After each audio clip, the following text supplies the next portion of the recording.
Poo That Grew by Peter Bentley, illustrated by Nick East, published by Hodder and Stoughton.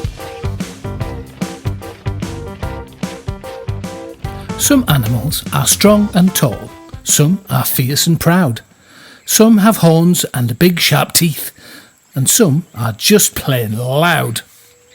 But some, like Daisy and her friends, are modest, quiet and small. But soon you'll see that they can be the mightiest beasts of all.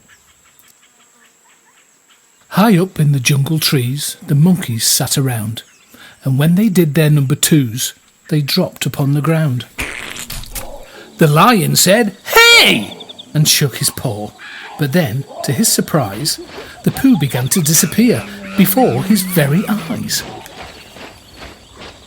It was Daisy and her beetle chums who came without delay, and this is what the beetles sang as they rolled the poop away. Roll, roll, roll the poop, roll it home to lunch.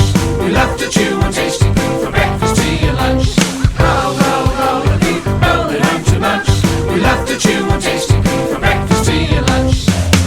The monkeys heard the beetles sing and hollered, "Ugh, that's foul! Those dirty beetles eat our poop! You should have heard them howl." Daisy said, "That's very rude. Apologise," she frowned. "Or soon you'll see how life can be when us lot aren't around." The monkeys jeered. "Apologise? To mucky bugs? No way!" So Daisy said, "We're going home," and led her chums away. Next morning after breakfast, like every day before, plop, plop, plop, the monkeys pooped upon the forest floor. But no beetles came a-scuttling to roll the poop away. The manky mound of monkey muck just stayed there where it lay. "Say sorry to the beetles," groaned the animals below. "We cannot stand your stinky poo." But the monkeys all cried, "No!" And so it was that every day the pile of doo-doo grew. It covered all the nice green grass and made it taste of poo. The animals were in a funk. The poop was everywhere. It stuck to paw and claw and trunk, to tail and horn and hair. Say sorry, said the lions, and the elephants and gnus. The rhinos cried, "Apologise!" But the monkeys just refused. The animals all crept away. Up the poo pile rose. By and by it grew so high it reached the monkeys' toes. And up there, in the treetops, the leaves began to drop. The tree was being poisoned by the stinky piles of plop. The monkeys soon were left alone to watch the poo pile rise, and then one day they woke to find some new companions. Flies. A billion flies of every size, all heading for the poo. The flies got in the monkeys' eyes and ears and noses too.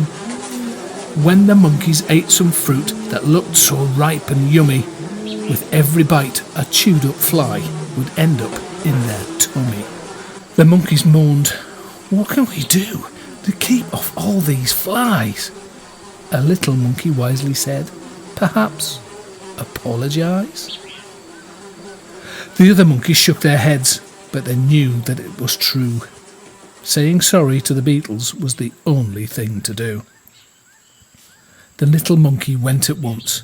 She swung from tree to tree, until she found where Daisy lived and said, "Pardon me.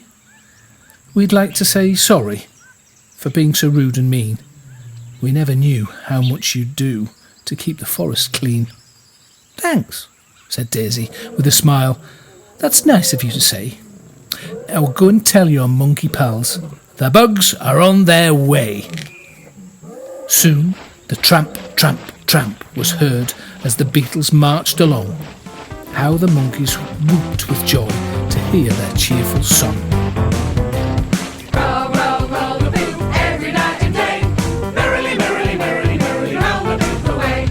Roll, roll, roll the poop every night and day. Merrily, merrily, merrily, merrily, roll the poop away. What a feast the beetles had. how much they played and fed, till the forest floor was clear once more, and all the flies had fled. So when you meet a beetle, greet that beetle with great glee. Just remember how important every little bug can be.